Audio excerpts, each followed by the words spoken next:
Hello, dear students. Welcome to this YouTube channel once again. So today we have to discuss the magnetic field on the axis of a circular loop. Magnetic field on the axis of a circular loop.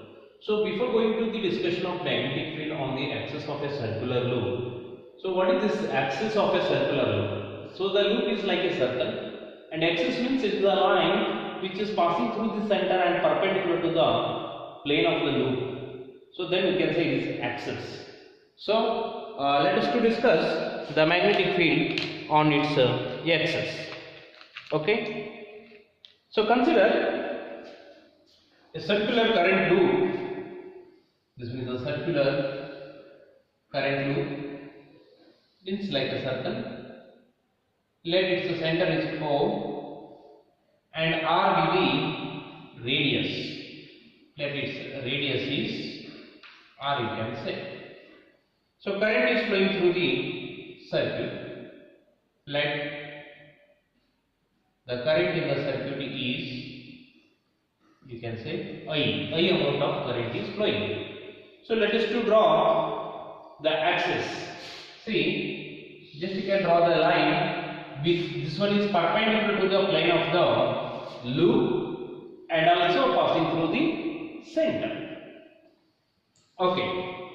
So now see, consider a point P which is at a distance x from the center. So that is OP equal to x, you can say. OP equal to x. Now, when an electric current is passing through the conductor, so it will use the magnetic field, and we have already discussed in Biot-Savart law. Okay. Let us to choose a small conductor of length dl. Dl be the length of the conductor. So the magnetic field at this point, due to this dl, means you have to join or you have to draw a line from conductor to that point. Let you can say this one is small r. Okay. So now we have already discussed the field given by the conductor dl is perpendicular to the plane which contains the line as well as dl. Suppose the conductor is like this. So the line is like this, so this one is the direction of the field. So it means the field is perpendicular to both these two. And one more thing, this R is also perpendicular to dl. R is also perpendicular to dl. So hence the direction of the field is perpendicular to this. Like you can say it is dB. So dB is the magnetic field. Now this axis is taken as the x-axis. Okay, so now here easily we can write the magnetic field dB equal to mu naught upon 4 pi I dl sin theta divided by r square. But sin theta is theta is 90 degree, means sin theta is 1. So simply you can write mu naught by 4 pi I dl by r square. This one is the dB and the direction is given, shown in this figure. Similarly, if you choose one more dl here, okay, this distance is also same, okay, this distance is also same, like this distance is also same, and the direction of the field given by this one is also same dB, but the direction is perpendicular to this line. This yellow line indicates the field given by the conductor of same length dl, which is exactly opposite to this dl. Okay, like this. So now and magnetic field is the vector quantity, and it becomes very difficult to add these two fields. Okay. So now how to add these two fields means you have to split this dB into its rectangular components. As suppose this dB makes an angle alpha with x-axis. Okay, now you draw one more line which is perpendicular to x-axis. So now see,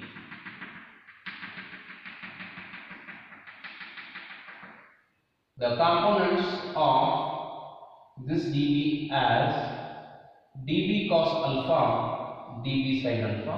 Similarly, the components of this dB as dB cos alpha, dB sin alpha. So I write this as dB cos alpha, and here it is dB sin alpha. Similarly, for this dB, which is dB cos alpha, and the y components of dB as dB sin alpha.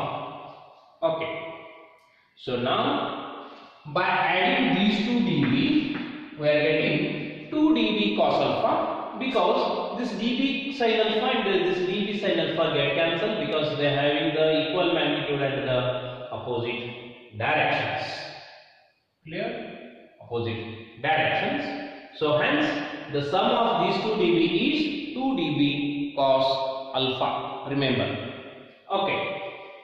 So now the total magnetic field due to the complete circular loop, the total magnetic field due to the complete loop is vector sum of these fields, that is the magnetic field. The magnetic field is sum of dB, vector sum of dB, remember. So the vector sum of, at a time we are adding two vectors, so here simply we can write it as mu naught by 4 pi I, okay, I dl, okay. See, mu naught by 4 pi summation of I dl cos alpha divided by r square. So now here mu naught by 4 pi I upon r square sum of dl cos alpha, sum of dl cos alpha. Okay. So now because sum of dB is sum of dB cos alpha only, so therefore we can write here this dB as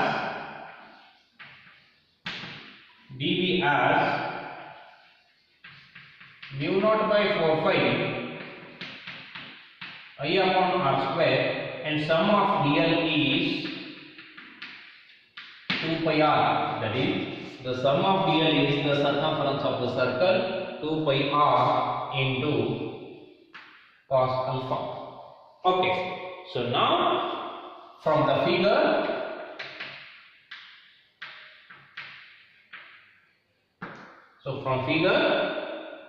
see, this r square equal to capital R square plus x square. So that is r equal to see square root of, see, this implies r equal to square root of r square plus x square. Clear? And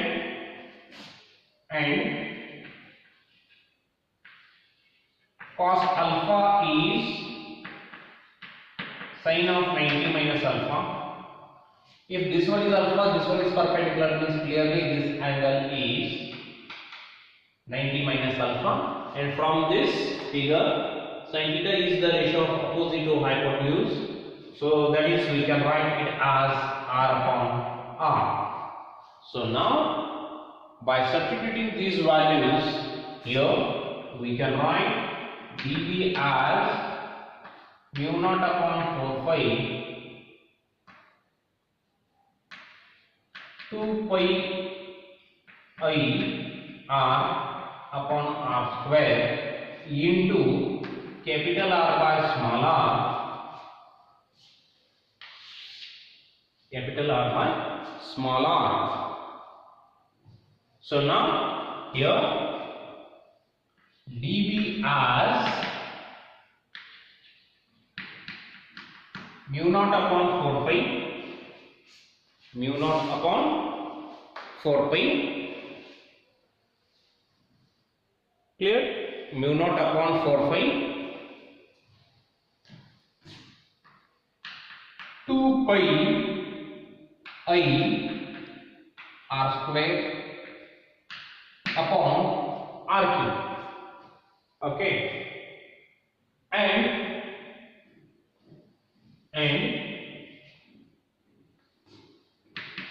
dB, sum of dB simply you can take it as b only, okay, sum of dB you can take b only, okay, b equal to sum of dB. See, so therefore the magnetic field B equal to mu naught upon 4 pi 2 pi I r square square root of r square plus x square cube,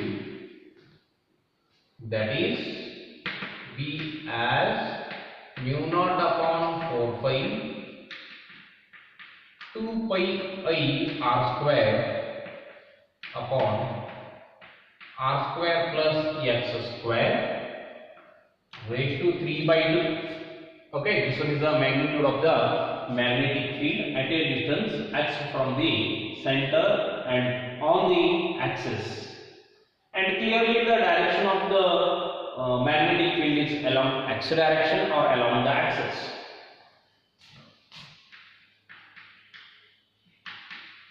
Along the axis. So therefore we can write the magnetic field B as mu naught upon 4 pi 2 pi I r square upon r square plus x square raised to 3 by 2 into I cap, clear? Okay, so this one is the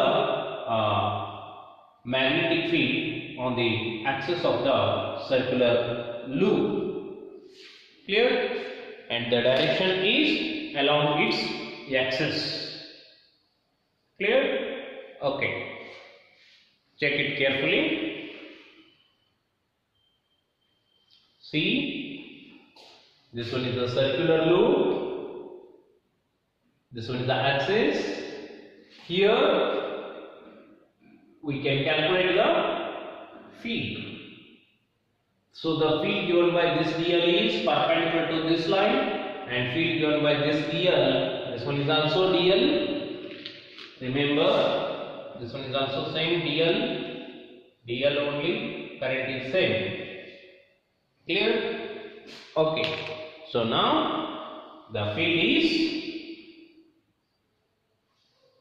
dB and this dB. Okay, it becomes very difficult to add these two.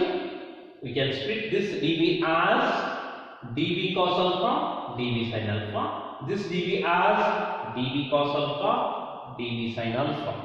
Okay, and the angles are same. This one is alpha means this one is also alpha. If this one is alpha, this angle is 90 dB. So clearly this one is 90 minus alpha. Okay.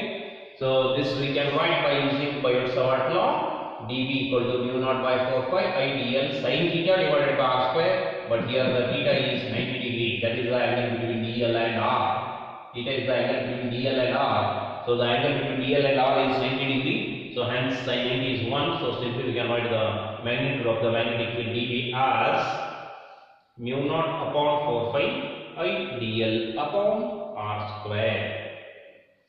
Clear? Okay. So note down. It is very important derivation for 5 marks. Okay. Thank you.